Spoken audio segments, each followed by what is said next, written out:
معزز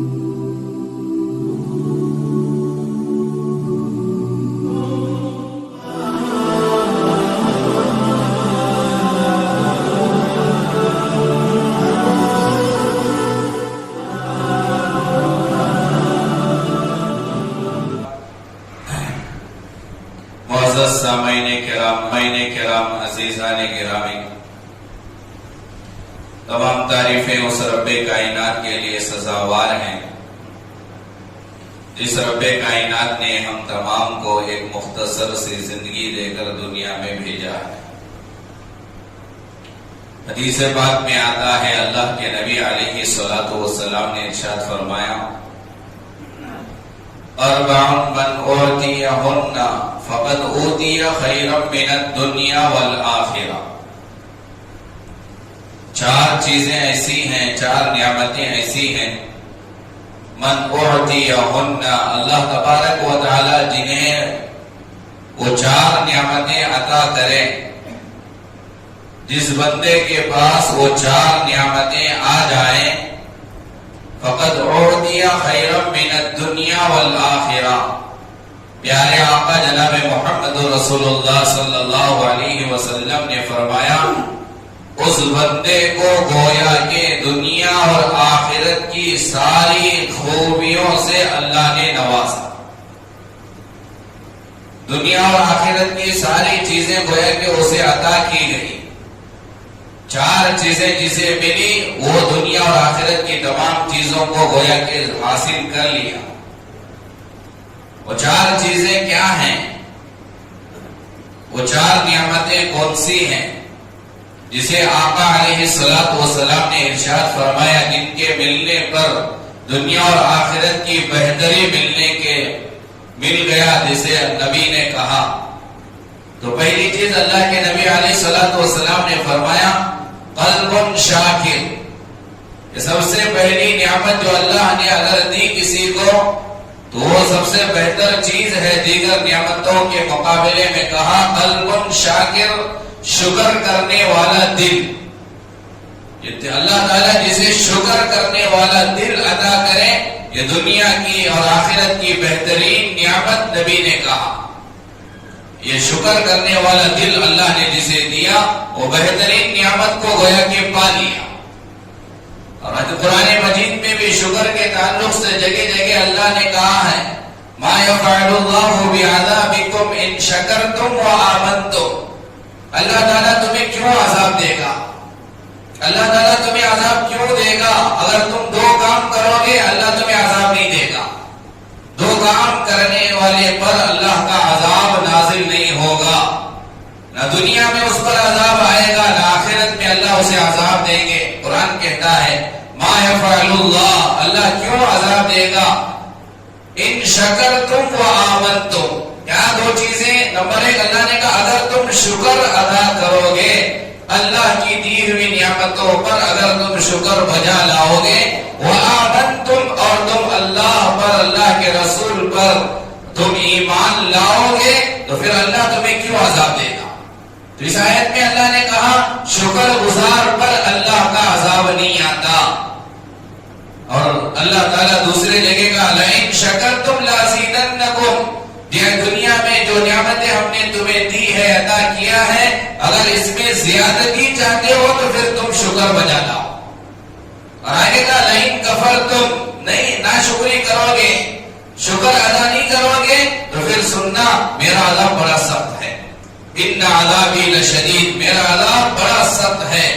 تو بہت بڑی نعمت ہے شکر گزاری والی، شکر گزار دل، قلب شاکر، شکر کرنے والا دل اگر اللہ نے کسی کو دیا تو گویا کہ اللہ نے بہت بڑی نعمت اسے عطا کیا۔ آج انسان ناشکرا ہے، سب کچھ ملنے کے باوجود پھر بھی اللہ کا ناشکریہ ادا کرتا ہے۔ انسان ناشکرا ہے، حالانکہ انسان کو اللہ نے بڑی بڑی نعمتوں سے نوازا، اللہ کا جتنا بھی شکریہ ادا کرے کم ہے۔ اللہ حضرت گلستان کے اندر لکھا ہے، کتاب فارسی کی کتاب ہے، گلستان میں لکھا ہے، شیخ سعدی رحمت اللہ علیہ کی کتاب گلستان فارسی میں ہے، لکھا ہے انسان سانس کی جو نعمت اللہ نے دی ہے، اس سانس کی نعمت پر انسان 2 شکریہ ادا کرے۔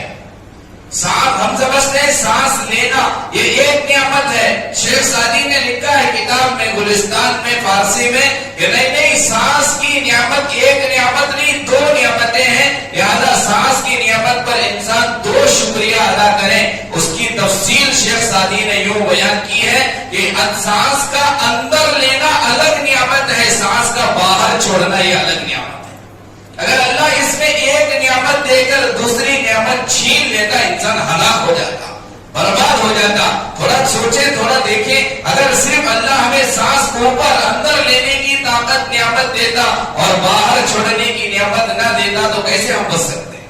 صرف سانس باہر چھوڑنے کی طاقت اگر مل جاتی، واپس کو اندر لینے کی طاقت نہ ملتی، تب بھی ہم ہلاک و برباد ہو جاتے۔ تو شیخ سعدی نے کہا ہے سانس پر 2 شکریہ ادا کرنا پڑے گا۔ تو کتنی نعمتیں اللہ نے ہمیں دی ہیں۔ امام غزالی رحمت اللہ علیہ نے احیاء العلوم فی الدین میں لکھا ہے کہ امام غزالی نے واقعہ لکھا، ایک بزرگ کے پاس ایک بندہ آیا اور آ کر وہ ناشکریہ والے الفاظ کہنے لگا، کہا اللہ نے نہ مجھے مال دیا ہے، نہ دولت دی ہے، نہ سونا چاندی عطا کیا ہے، بہت سارے الفاظ ناشکرے والے اس بزرگ کے سامنے کہا۔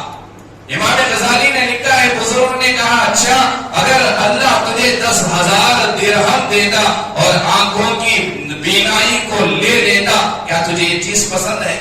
اس نے کہا کہ نہیں یہ مجھے پسند نہیں ہے۔ پھر اس بزرگ نے کہا اللہ اگر تجھے 10,000 درہم دیتا اور بولنے کی طاقت چھین لیتا کیا تجھے پسند ہے؟ کہا نہیں۔ اور بزرگ نے کہا اللہ تجھے 10,000 درہم دیتا، ہاتھ میں جو طاقت دیا ہے اللہ پکڑنے کی وہ طاقت اگر چھین لیتا کیا تجھے پسند ہے؟ کہا نہیں۔ اللہ اگر تجھے 10,000 درہم دیتا چلنے کی طاقت کو چھین لیتا کیا تجھے پسند ہے؟ کہا نہیں۔ اللہ اگر تجھے 10,000 درہم دیتا سمجھنے کی صلاحیت، سوچنے کی صلاحیت کو اگر ختم کر دیتا کیا تجھے پسند ہے؟ کہا نہیں۔ تو کہا بزرگ نے جا ظاہری نعمتیں اگر تجھے اللہ نے نہیں دی ہے تو کوئی بات نہیں، اللہ سینکڑوں نعمتیں تجھے عطا کیا ہے، جا اس پر تو اللہ کا شکریہ ادا۔ حضرت حسن بصری رحمت اللہ علیہ نے ایک بندے کو بازار میں دیکھا کہ یہاں سر پر پٹی باندھ کر گھوم رہا ہے۔ حضرت حسن بصری رحمت اللہ علیہ نے اس بندے کو بلا کر پوچھا کیوں بھائی کیوں پٹی باندھے ہو، سر پہ پٹی کیوں باندھے ہو؟ تو اس نے کہا حضرت حسن بصری رحمت اللہ علیہ سے کہ سر میں درد ہو رہا ہے جس کی وجہ سے پٹی باندھا ہوں۔ حضرت حسن بصری نے کہا پوری زندگی تیرے سر میں اللہ نے درد نہیں دیا، شکرانے کی پٹی کبھی تو نے نہیں باندھی، تھوڑا سر میں درد کیا ہو گیا، نہ شکرے کی پٹی باندھ کر لوگوں کو دکھا۔ یہ ہے نعمت اللہ کی پہلی نعمت، قلب شاکر، بہت اللہ کا شکریہ ادا کریں۔ ایسے ہی شیخ سعدی رحمت اللہ علیہ نے گلستان سعدی ہی میں ایک واقعے کو لکھا ہے، ایک اللہ والے ایک بزرگ کو چیتے نے زخمی کر دیا، چیتے نے انہیں زخمی کر دیا، وہ چیتے کے زخم میں مشغول ملوث تھے، پریشان تھے، بڑا گہرا زخم تھا۔ اب وہ عیادت کرنے والے آئے، ان سے ان کی عیادت کرنے لگے تو وہ جنہیں چیتا پکڑ لیا تھا، زخمی کیا تھا، ان کی زبان پر الحمدللہ کے الفاظ تھے، اللہ کا وہ شکریہ ادا کر رہے تھے۔ تو عیادت کرنے والوں نے ان بزرگ سے پوچھا تمہیں یہاں شکریہ ادا کرنے کی کیا ضرورت ہے، تمہیں تو زخم ہوا ہے، تم پریشان ہو۔ تو بڑا عجیب جواب دیا اس بزرگ نے عیادت کرنے والوں سے، کہا میں اللہ کا شکریہ اس حالت میں بھی اس لیے ادا کر رہا ہوں کہ اللہ نے مجھے زخم میں مبتلا کیا ہے، کسی گناہ میں مبتلا نہیں کیا۔ اللہ چاہتا تو میں کسی گناہ میں مبتلا ہو سکتا تھا، کسی گناہ میں ملوث ہو سکتا تھا، لیکن اللہ نے مجھے گناہوں سے بچایا اور ایک زخم میں مبتلا کیا ہے، لہذا گناہوں سے بچانے پر میں اللہ کا شکریہ ادا کروں۔ وہ سب سے پہلی چیز جو سب سے بہترین نعمت جسے کہا نبی علیہ السلام نے قلب شاکر، شکر کرنے والا دل اللہ جسے عطا کیا وہ بہت بڑی نعمت سے مالا مال ہو گیا۔ حضرت عون بن عبداللہ رحمہ اللہ یہ بہت بڑے ولی گزرے ہیں اللہ کے، حضرت عون بن عبداللہ رحمہ اللہ کے ہاتھ پر پھنسی ہوئی، زخم ہوا، دانا نکل آیا۔ حضرت عون بن عبداللہ اللہ کا شکریہ ادا